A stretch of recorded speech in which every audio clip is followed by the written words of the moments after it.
everybody, I'm Gabby and this is Gabby Tech.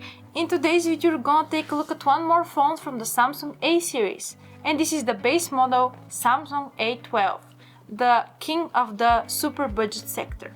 This phone is less than $170. It gives you the main extras that you need for your survival.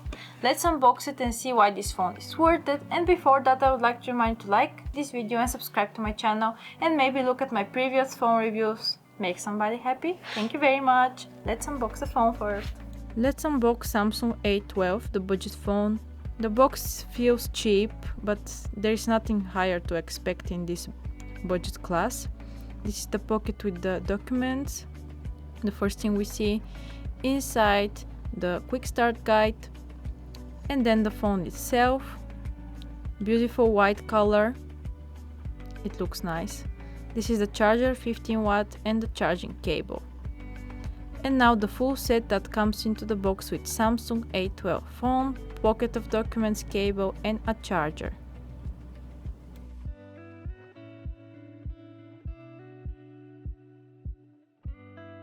After we did unboxing of the phone, we can proudly say that the design is specific. Samsung this time put a little bit more effort into the design. The corpus of course is plastic, nothing new in for the A series, but we have this striated structure here on the back, and here is just matte. That means we have two kind of patterns on the back, which is good for our fingerprints because they won't stick at the back like the other plastic phones, because it's super obvious there. This is the white version. There is also more colors than this one. We see the block with the cameras on the back more. On the sides we have the on and off button with the fingerprint integrated there. In my opinion, this is the most convenient place where to put fingerprints. The fingerprint is sensitive and very responsive. Then we have the slot for the SIM cards on the top. It supports up to 2 SIM cards and 1 micro SD card up to 1 terabyte of the internal storage. Then we have the speaker, the audio jack, and the USB Type-C charging port. On the front, nothing impressive. 6.5-inch screen with droplet-like design of the front camera. After we spoke about design, it's time to say a couple of words about the display. Display is 6.5-inch, big enough for your daily activities like scrolling in internet, watching videos, and playing games. It's 720p on 1600 PLS. It's disappointing, this kind of resolution in 2021, but it's okay for the price. It's Infinity V display according to Samsung. The colors are beautiful. Nothing special compared to the higher class phones, and the quality looks fine. I wouldn't recognize personally 720p, maybe Samsung masked it somehow. So this is about the display. Nothing impressive, but nothing bad at the same time. Now a couple of words about the configuration. The configuration is with a MediaTek Helio P35 processor. Processor is on base level, created on 12nm technology, 8-core processor, enough for your daily tasks, combined with 3, 4 or 6 GB of RAM and 32, 64 or 128 GB of internal storage.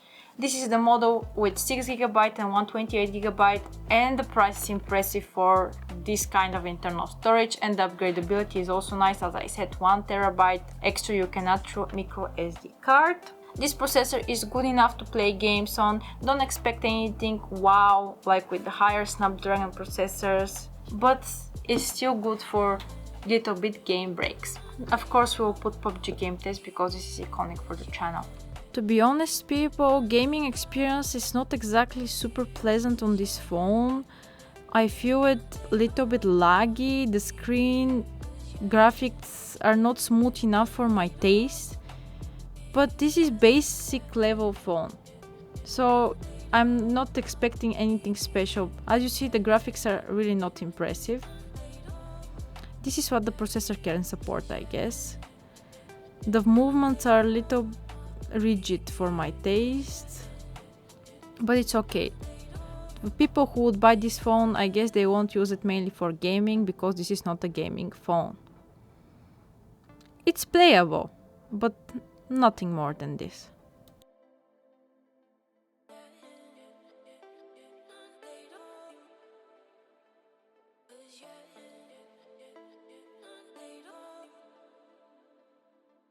Now a couple of words about the battery.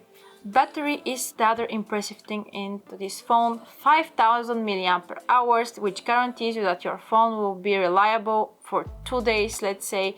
It supports up to 24 hours video playback and playing games. Good choice of a phone if you want your phone to be reliable. So for now I like the battery life and nothing else. I like the battery life about this phone. After the battery life, we need to check the camera as well.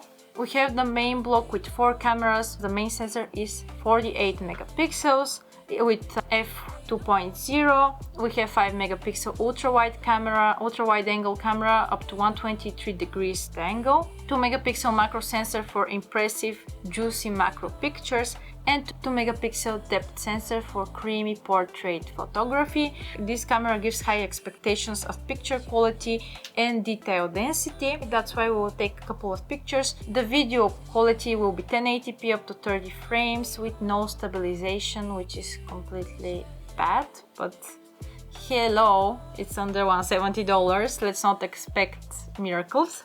And now it's time for camera tests. Let's judge by the pictures. This is my photo compilation from Sofia, Bulgaria, the center. I love this house, by the way, it's new. Some birds. The picture quality is satisfying. The details are high, especially if you zoom.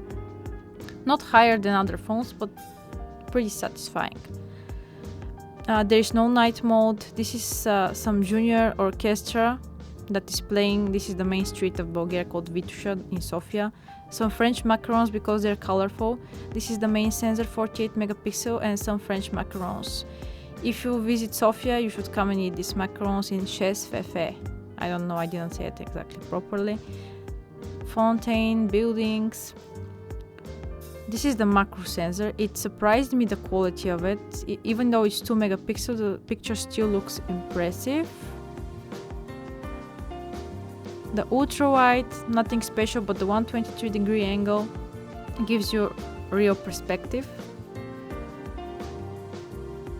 And now this is the junior orchestra. They're playing some instruments and you can hear them. I decided to film a video with them just because I was testing the phone and this was something interesting to film, not only people walking on the street. The stabilization is nothing impressive. I'm staying still here, by the way, and still there is shake into the frame.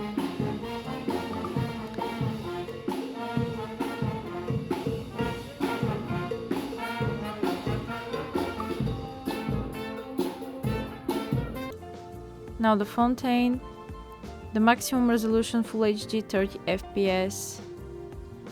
Now I will walk and you will see how bad actually the stabilization is. Actually non-existent, not bad, just non-existent. And yep.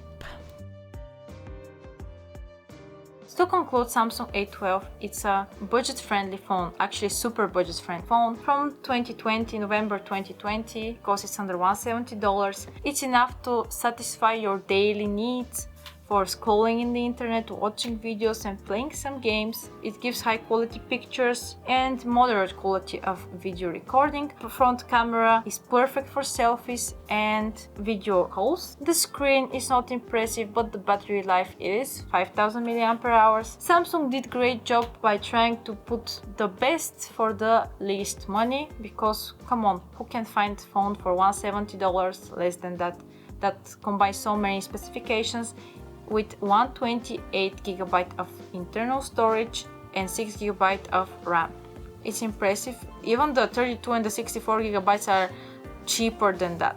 That means this phone is a super budget king. My verdict is that Redmi Note 9S is still better choice for the price, even though it's a little bit older. I'm honest here, because it supports up to 4K recording. The battery is also 4500 mAh or 5000, I don't exactly remember, but it was same like here. The only thing that lacks here is the internal storage. Here is 64 while here is 128. Okay, it's a big difference, but the price is same, and here we have Full HD screen at least. So I would advise you to choose Redmi if you're considering two of them, but still, Samsung A12 is a nice phone. Thank you very much for watching this video. Be sure to like and subscribe and follow me on social media.